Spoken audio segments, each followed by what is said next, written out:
Jadi Produk kalau lokal Mas tapi Reinhardt kualitas premium gitu ya. premium dan bahkan sebenarnya juga sangat-sangat mampu buat tembus ke internasional kalau mau. Gitu.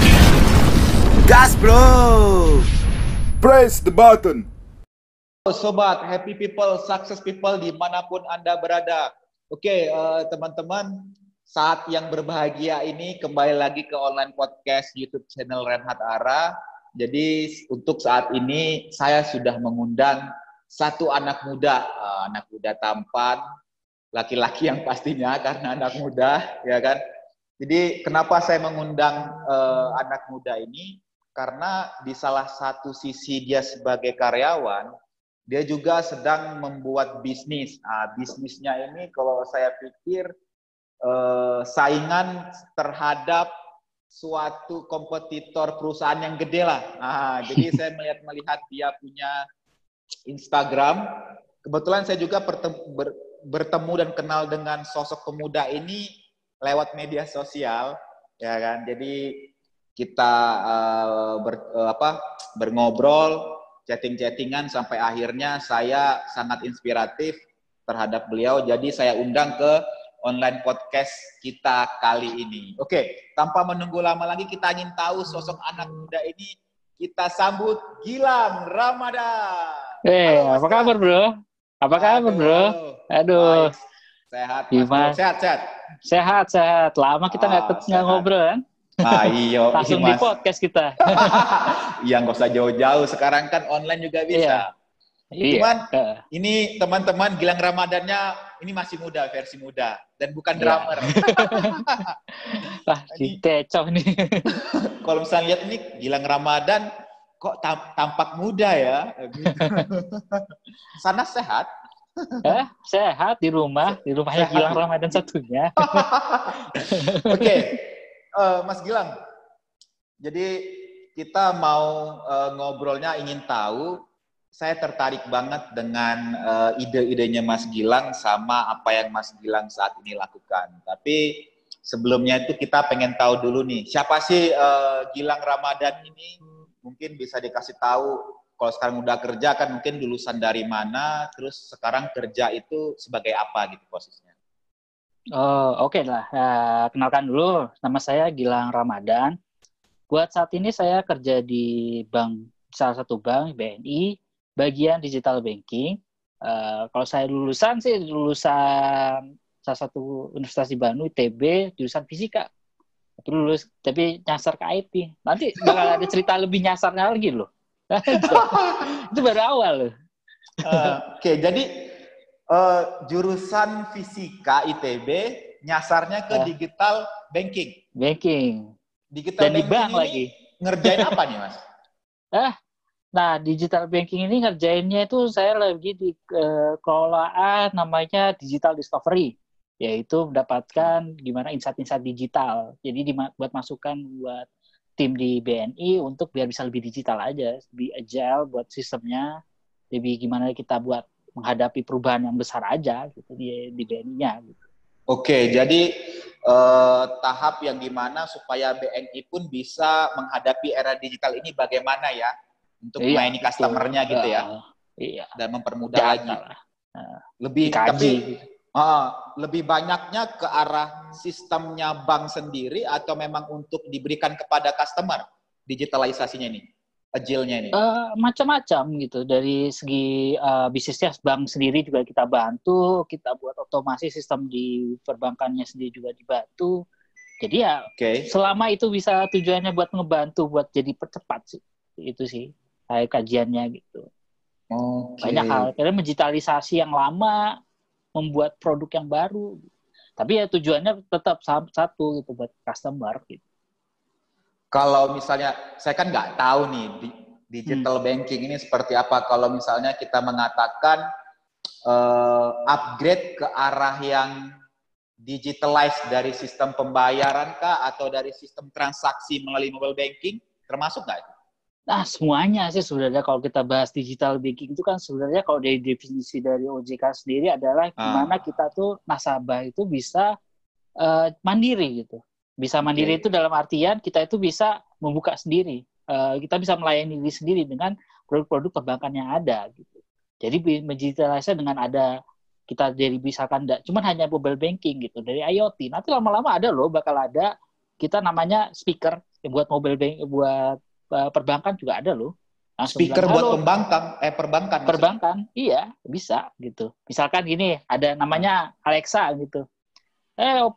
Buka BNI mobile banking dong gitu. Bisa nanti. Oh, langsung kayak Siri kalau produknya ya, Siri Apple gitu. Siri gitu ya. Masuk ke rumah itu kehidupan perbankannya udah langsung di provide itu. Nanti mimpi besarnya sih gitu. Voice comment gitu jadi ya. Iya, tapi ya banyak lah nanti di kedepannya sih bakal gimana nasabah itu hanya perlu jasa perbankannya, bukan banknya itu. Jadi ya banknya itu di belakang aja gitu. Yang buat ya bikin create produk atau misalkan milih jasanya itu nasabah sendiri. Dan karena sekarang juga beberapa mobile banking aplikasinya sudah bisa, kamu nggak perlu lagi ke bank atau ke office untuk membuka rekening baru kayak gitu mungkin ya. Iya, betul. Kita bisa buka sendiri ya. Salah satu pintu awal gitu buat digital banking ya di situ. Iya, benar. Dari pembukaan rekening gitu. Iya, betul, buka rekening. Waduh, wah ini berarti kita nggak usah kemana-mana lagi nih. Bukannya ada di rumah HP, aja, ada gitu. Internet, jadi bisa buka rekening siapapun ya. Wah, bank ya sudah jadi sebagai servis aja gitu. Jadi pelayannya aja gitu. Jangan kayak dulu kita butuh banget bank. Betul. Cuman sekarang saya melihat Instagramnya Mas Gilang itu digital banking, baru hobi-hobi suka foto-foto nih. Hubungannya apa? Gimana itu hobi nih. Kegiatan BNI juga. Ya nggak sih? Nah, kalau yang di foto itu sebenarnya ya itu salah satu passion saya sih sebenarnya. Jadi kita work-life balance lah. Di LinkedIn itu ya buat ke BNI-BNI-annya. Tapi buat Instagram itu buat apa yang saya suka sih sebenarnya. Cuman bisa bantu dari segmen broadcastingnya BNI juga gitu ya? Bisa ya?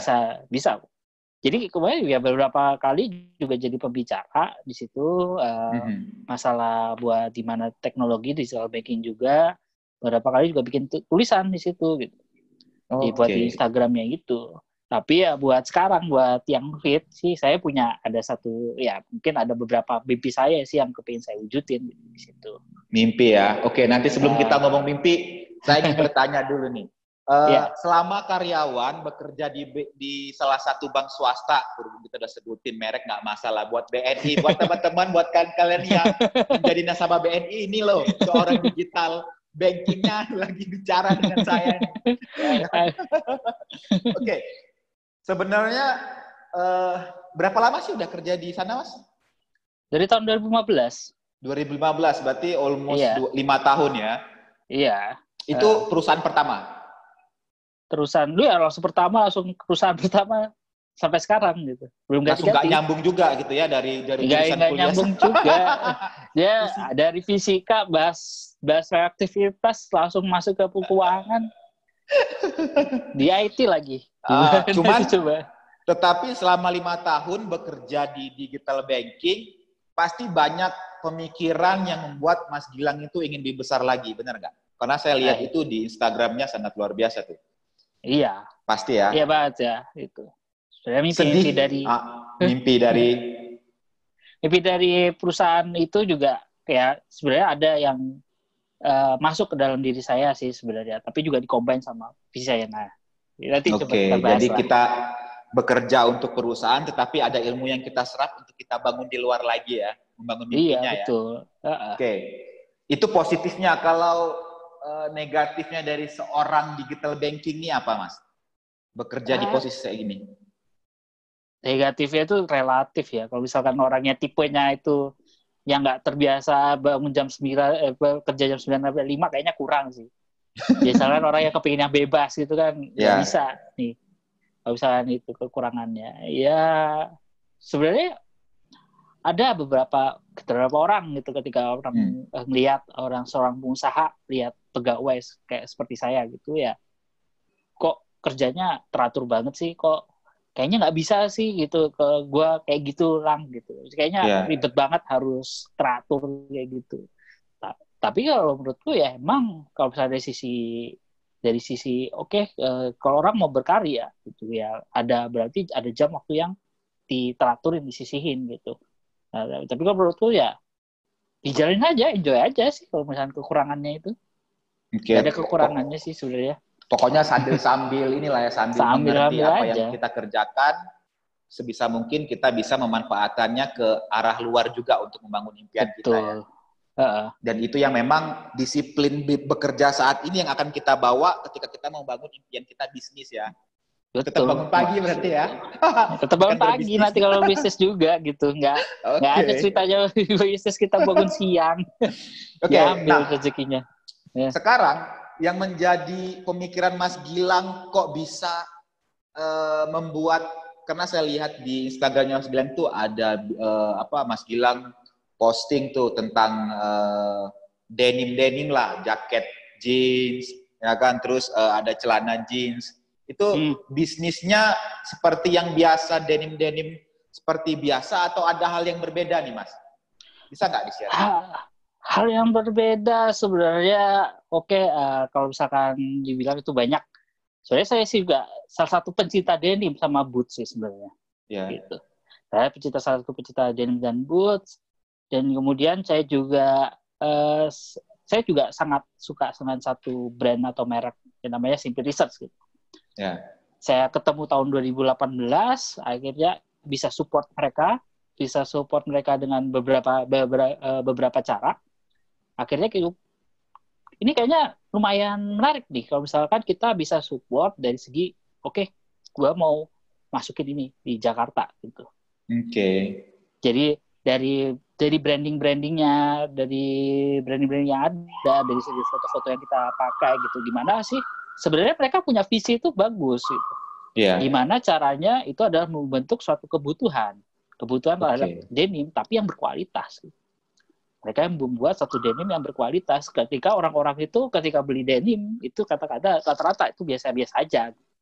Yang penting murah gitu, atau misalkan yang penting masuk ke kantong gitu dan pas. Padahal nggak tahu loh di dalamnya itu sebenarnya denim itu banyak sekali komponen-komponennya gitu. Banyak banget di Simply Research ya. Itu saya banyak banget belajar permasalahan ini itu kain apa sih sebenarnya? Indigo itu apa sih sebenarnya? Sunforest, slim thread atau cuttingan seperti apa, dan itu benar-benar harus diedukasi juga buat diperhatikan banget. Juga buat masyarakat sekitar gitu ketika membeli sesuatu, ketika emang butuh, tapi ya harus yang berkualitas tuh. Mendingan yang agak sedikit mahal dikit tapi berkualitas, dan itu produk lokal loh. 100% produk lokal loh. Produk lokal ini lokalnya lokal apa nih? Lokal di lokal daerah? Bandung. Oh, Bandung. Kumaha damang orang Bandung. memang kalau denim, jeans, termasuk sepatu boots lah ya. Bandung ini salah satu pelopor brand lokal ya, kuat banget ya. Iya, dan di sana benar-benar anak mudanya itu benar-benar wah banget buat mereka buat satu mencipta inovasi dari jeans, denim. Dan nggak salah loh, jangan salah loh, itu emang itu produk lokal gitu, tapi kualitasnya itu ya nggak kalah sama produk internasional gitu. Orang-orang selalu membandingkan ini produk lokal, ya paling kualitasnya kayak gitu-gitu, kayak di Tanah Abang gitu. Betul. Ya disamakan lah sebenarnya. Jadi ada segmentasinya lah gitu. Betul. Tapi ketika coba sendirilah dari denimnya, dari jeans ya, dari boots ya, beberapa produk lokal gitu. Produk lokal itu kualitasnya enak banget buat dipakai gitu. Produk lokal tapi kualitas premium gitu ya. Premium, dan bahkan sebenarnya juga sangat-sangat mampu buat tembus ke internasional kalau mau gitu. Keterbatasannya ini loh sebenarnya yang permasalahan yang kepingin dipecahkan gitu. Ada beberapa keterbatasan di mana ini tuh nggak bisa go internasional gitu. Jadi itu sebenarnya nyambung. Jadi sebenarnya Simply Research ya nama store denimnya ini gitu. Simply Research ini sebenarnya itu rumah produksi. Oh, saya mikirnya tadi Mas Gilang ngomong Simply Research, saya ketemu seolah-olah denim ini buatan istilahnya Simply Research kayak merek gitu loh, brand gitu loh. Bukan ya? Iya, tapi dia ya bisa apapun karena dia custom gitu. Bisa apapun dia sebenarnya. Simply Research ini bisa apapun. Bisa apapun ini Simply Research itu sebuah wadah atau memang toko gitu loh? Sebuah rumah produksi. Oh, sebuah. Nah, unik kan sebenarnya rumah produksi itu seperti apa? Kita bisa bilang konveksi ya? Ya, kasarnya sih konveksi gitu. Tapi di situ juga ada namanya proses R&D. Ada research-nya. R&D. Research and development gitu. Okay. Dan cuma hanya ya udah kita terima dari vendor, kita selesai, ya udah gitu selesai. Enggak ada segi kita ngobrol-ngobrol sama vendor gitu. Vendor-vendor yang ada kita gimana sih maunya seperti apa sih, kita ada solusi nih, ada research seperti ini, katingan yang bagus. Atau misalkan kita bakal sebenarnya juga research sendiri sebenarnya bagaimana sih katingan tuh yang kuat tuh seperti apa, rivets yang bagian kecil yang buat nyantol celana itu yang ada itu dipikirin banget loh Gak tahu aja itu benar-benar dipikirin loh. Nggak cuman ya udah asal-asalan kita ngambil dari mana gitu, tapi penempatan dari segi penempatan dari itu perlu riset. Teman saya itu ngeriset itu dari tahun 2011 kalau nggak salah. 2011 dia ngeriset, dan riset di SR itu dia sama temannya berdua, dia foundernya berdua dengan foundernya dan itu riset itu 6 tahun gitu. Untuk mengetahui fungsi ini apa dan ditempatkan di bagian mana ya nantinya ya. Ya, dan cuttingannya seperti apa, kita proses produksi apa, produksi bisnis itu seperti apa, itu perlu riset yang matang gitu buat satu usaha gitu. Nah, dari situlah ketika dijelaskan, tertarik ya, karena saya tuh benar-benar kepinginnya tuh satu usaha itu nggak langsung gede gitu, wah gitu. Tapi benar-benar dari perlahan dari perkembangan. Yang penting itu ada satu progresnya gitu, dan progresnya itu bisa menunjukkan satu kedewasaan, meningkatkan kedewasaan antara pihak-pihak yang bersangkutan gitu. Jadi Simply Research ini sudah ada dulu, lalu Mas Gilang gabung ke mereka atau gimana pertemuannya ini? Nah, pertemuan pertamanya kalau misalkan itu ya benar yang tadi yang kedua sih ya. Sampai bisa support Simply Research itu mau di bagian apanya kan gitu. Ya nggak benar kan? Iya. Nah, gimana? Sebenarnya awal ketemunya itu ada satu namanya itu tempat namanya Custom Collaboration. Gue masih Custom Collaboration. 99-2018. Jadi 99-2018 itu saya kebetulan ada satu namanya itu Culture Union. Masih ingat namanya Culture Union itu adalah satu wadah untuk mengkolaborasikan semua UMKM produk lokal untuk bergerak dalam satu wadah, bisa ada yang bisa buat memasarkan, bisa jadi buat mengkomersialkan, terus bisa memperkenalkan nih produk-produk lokal ke internasional saat itu gitu. Nah, iseng-iseng lah. Sebelum 1918 tuh sama kayak, mungkin nggak sama Mas Reinhardt ini suka-suka kepo kan sama orang lain, dapetin ketemu orang kan bisa dapet gitu. Tiba-tiba kan karena seneng nge-follow orang pakai boots dan jeans, tiba-tiba ketemu sama satu Johan Malik, datunya. Nah, Johan Malik itu salah satu yang penggiat Culture Union juga dulunya, sekarang udah enggak. Sekarang dulunya itu dia foto sama banyak orang gitu. Dan salah satunya itu sama satu yang buat jadi partner saya ini yang di SR ini, dan partner nanti tadi kita cerita lagi. Nah, satu kita ketemu satu foto, ada foto dia bertiga sama temannya, bertiga temannya kok ada yang menarik nih sama orang nih gitu. Cewek apa cowok? Ya saya sih cowok sih ya. Coba kalau cewek ya udah menarik karena antusias, ada yang dia punya gitu kan, bukan ada yang punya gitu. Kalau misalnya cewek yang udah nggak langsung kerja sama dilamar kayaknya. Oke. Terus gimana Mas? Gitu kan jarang cewek yang bisa suka apresiasi denim sebenarnya kan. Betul. Sambut gitu. Langsung dipelaminan aja kalau gitu. Langsung lamar ya. Langsung lamar.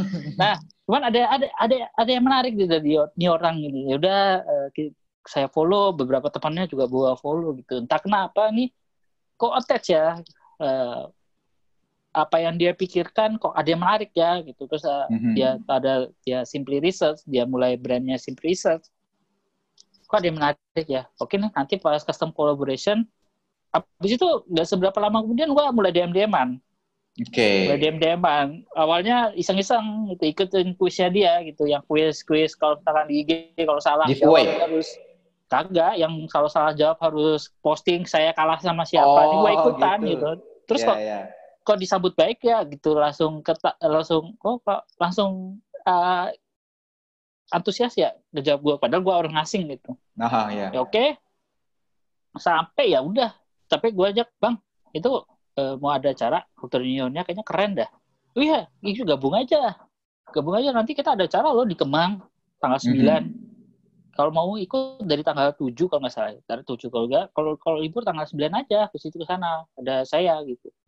Datanglah ke custom collaboration-nya itu. 9 September 2018 ya. 9/9/2018, makanya keinget banget itu kan. Sebenarnya juga dua sih yang saya tanya gitu. Om Johan sama si Bernan ini. Nah itu kan. Ini ingat ini nama satu ini bakal penting ini gitu, bakal Bernan Joseph namanya. Wow, Bernan Joseph, oke. Nah di sini lah ketemu lah gitu. Ketika di awal tuh langsung ketemu, langsung salam-salaman karena mungkin dia ragu jadi oh iya bener Bernan gitu. Dia habis itu langsung interest menanya gitu. Ini sebenarnya apa sih Bang? Apa sih yang dilakuin? Oh jadi dari situ ada satu pergerakan sebenarnya untuk buat menyatukan satu produk-produk lokal di di satu nggak cuma Simply Research sebenarnya, ada banyak. Jadi ada gabungan-gabungan dari UMKM lokal gitu, yang tadi saya bilang gitu. Kalau di Bandung itu banyak loh sumber daya anak-anak muda yang kreatif. Di Jakarta pun sebenarnya juga banyak gitu. Jakarta, Depok, Bekasi gitu tuh juga banyak di situ. Nah mereka waktu itu gabung di satu namanya satu Culture Union gitu. Buat itu, dan dia bisa gabung aja gitu. Nanti kamu bisa jadi fotografer kita gitu. Wah keren nih kayak gitu kan. Tapi entah kenapa ada satu aura yang kepingin kayaknya harus ngobrol lebih lanjut lah gitu. Bukan aura kasih ya? Bukan Bapak, kalau aura kasih mau gimana? Udah tua sekarang Pak. Aura yang mengatakan bahwa ini kayaknya ini bisa jadi seseorang yang besar ini nanti. Kalau dia berpartner gitu sama saya ya kan gitu. Iya, sebenarnya kayak apa ya, kayaknya cocok gak sih buat berpartner gitu. Karena saya dulu ya juga sama gitu, kayak juga ngerasa dulu juga pernah usaha waktu kuliah, habis kuliah gitu. Dan modalnya minim, kaos dulu mah saya di Bandung. Itu gagal total ya karena nggak tahu keuangan. Nah, setelah masuk di BNI ketahui keuangan, ya udah ada modalnya nih, tapi salah satunya yang kurang itu adalah proses bisnis dan eksekusi gitu. Nah, di situ yang saya kayaknya menarik nih orang, kenapa ya gitu. Ya udah, habis itu Bang, kalau misalnya di Bandung, DM Bandung boleh nggak ketemuan lagi. Ketemuan benar, dan habis itu kalau nggak salah setelah beberapa 2 bulan kemudian kita ketemuan lagi. Dia lagi bantu-bantu di namanya rumah keju. Jadi rumah keju. Tujuh di daerah Setiabudi sana kan. Dia lagi bantu-bantu dan benar ya lagi langsung nguji saya, nguji gua gitu. Nguji apa nih? Ngujinya gimana? Jam 9, dia datang jam 12:30 malam. Dia datang 12:30 malam? 12:30 malam. Pelan jam 9? Jam 9. Tapi gak tahu kenapa ya. Pokoknya nih kayaknya worth it loh. Gitu. Kenapa mau nunggu gitu loh? Iya, gak tahu kenapa. Gitu. Malah biasanya orang masih emosi bukan kan. Cewek loh. Iya, makanya gue bingung gitu. Biasanya cewek aja kadang mantan dulu aja pusing kalau udah nungguin lama ini. Nah apa ya, ada apa ya gue bilang. Tapi kayak gak ada rasa capek buat nunggu atau apa. Gue selalu excited. Ini kayaknya ada sesuatu nih gitu.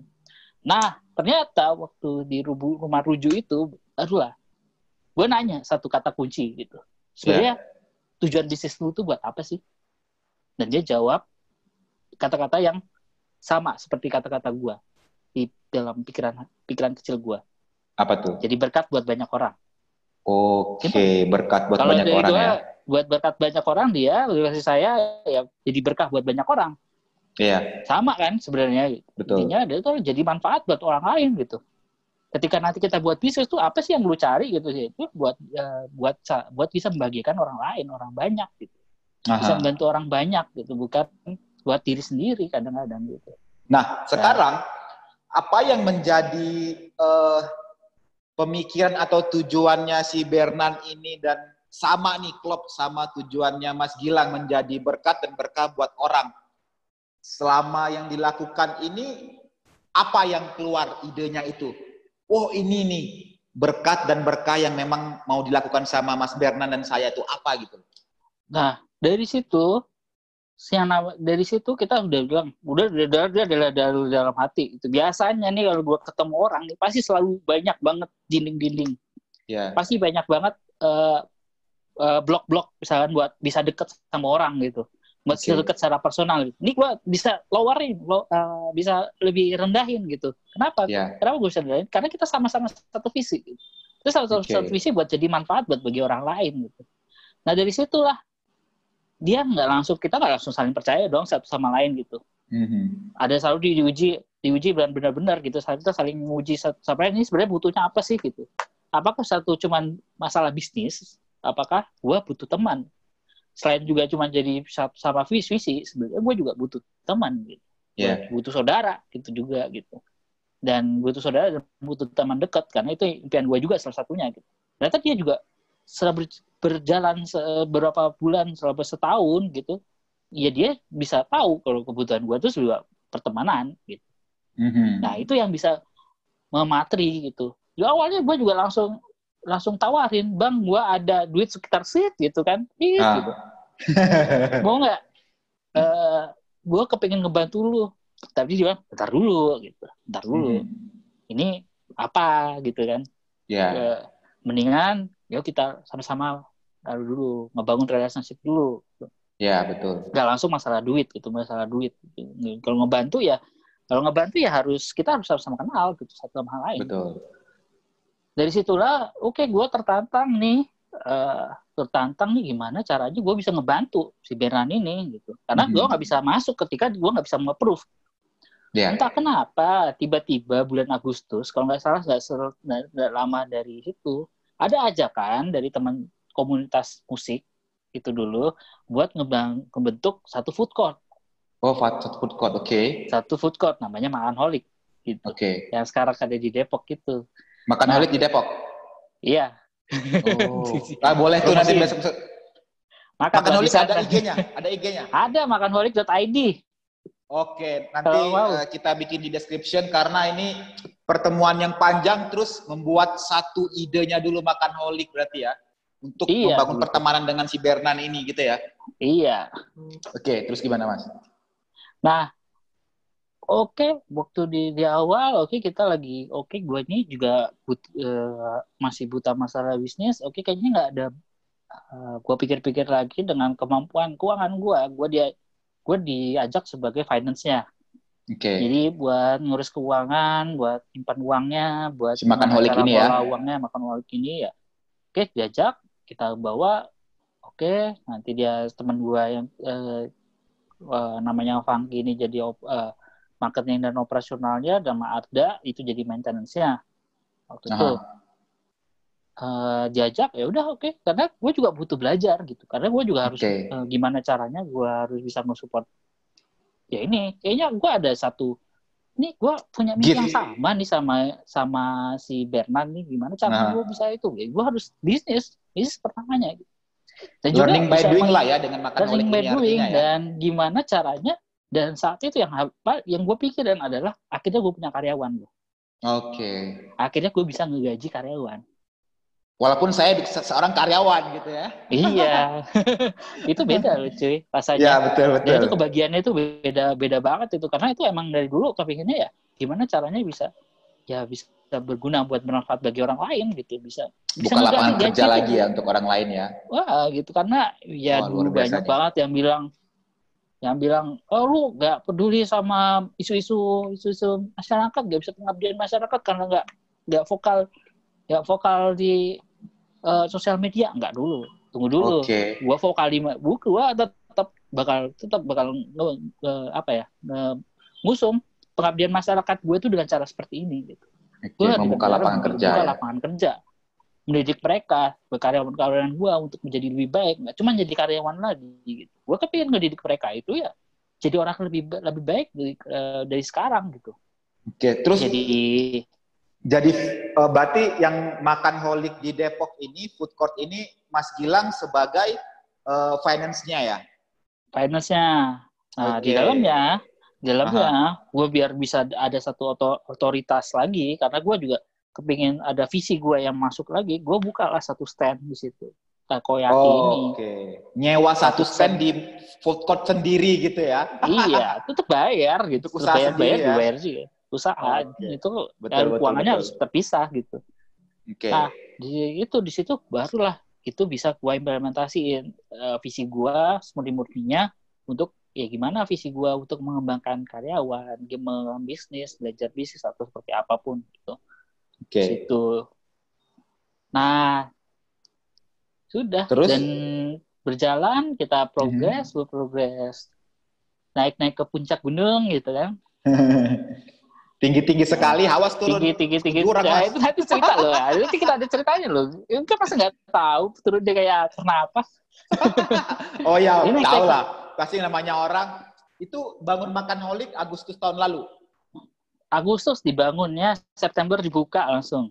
Kan temen gue itu emang benar-benar bisa ngedrive orang biar bisa nge-push dia bisa 1 bulan itu si Bernard jadi ini ya? Gitu. Bukan si Funky. Oh oke. Karena si Bernard itu belum tahu kan, masih di Bandung kan dia dengan si Buddha. Belum tahu kalau Mas Gilang dengan teman-teman membuka makan holik ini ya? Iya, dan sudah gue tunjukin 3 bulan kemudian gue ceritain gue punya udah makan holik bang. Gitu. Iya. Kita ngobrol lagi gitu. Kita ngobrol, progres makan holik yang bisa ya meningkat kayak naik ke puncak gunung gitu. Progres setiap bulannya tuh bagus gitu. Buat belajar tuh enak banget. Wah ini kayaknya usaha tuh kayak gini ya gitu. Nah, tapi satu saat gue tuh karena saya kerja buat finance-nya itu kayaknya butuh karyawan deh buat finance. Nah, saya finance dan temenku si Fak itu kepingin karyawan juga buat asistennya juga. Nah, akhirnya anak magang. Ternyata anak magangnya ini kan nggak bisa selamanya di situ karena magang kan. Iya. Anak kuliah ikat akhir. Nah, kan ada kebutuhan untuk marketing. Gue ceritalah ada di situ kebutuhan buat marketing di situ. Karena si Bernardi juga udah pernah pengalaman buat daerah marketing. Buat marketingnya Ruju gitu, rumah keju, biar saya bisa jadi naik gitu. Nah, gue sampaikan kayak gitu. Padahal ya gue juga nggak expect dia pengen ngajuin. Tiba-tiba langsung ajuin, udah mau nggak lu? Mau nggak lu gue jadi marketing lu di situ? Gila lu 3 bulan cuy. Gila lu mau lu? Ya 3 bulan aja gitu katanya gitu. Oke. Gue ya udahlah, gue simpan dulu lah gitu. Terus lama-lama kita lagi makin butuh karena anak-anak magangnya sudah mau pisah, gue tawarin lah si Mas Funky ini buat si Benan itu. Gue juga, yang bener deh gitu. Ya udahlah, ikut aja gitu. Masuk ke Makan Holik. Tapi sebelum Makan Holik, gue ketemunya itu di Wall of Fates tahun 2019 di GI. Oke, ketemu sama si Bernard. Di situ gue cerita gimana kalau Makan Holik tuh kayaknya butuh marketing. Jadi ada pagelaran di Jakarta namanya Wall of Fates.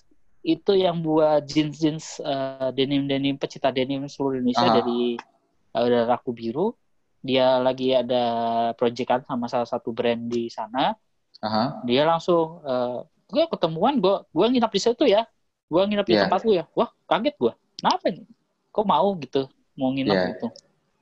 Ternyata ya gue jadinya ternyata kalau setelah gue tahu setelah lama itu dia kasih tahu dia kepengin lebih dekat sama gue gitu. Ingin tahu intensi gue itu sebenarnya kemana sih, ke teman, ke bisnis. Ya memang ke teman, tapi bisnis itu terjadi karena satu visi. Gitu. Tapi dari situ dia juga dia pas mau pulang udah ditawarin, yuk mau nggak jadi gue jadi marketingnya gitu. Gue cuma nge-keep doang, nge-keep dulu. Ternyata pas perjalanannya Makanholic nggak ada anak marketing yang cocok, nggak ada yang itu.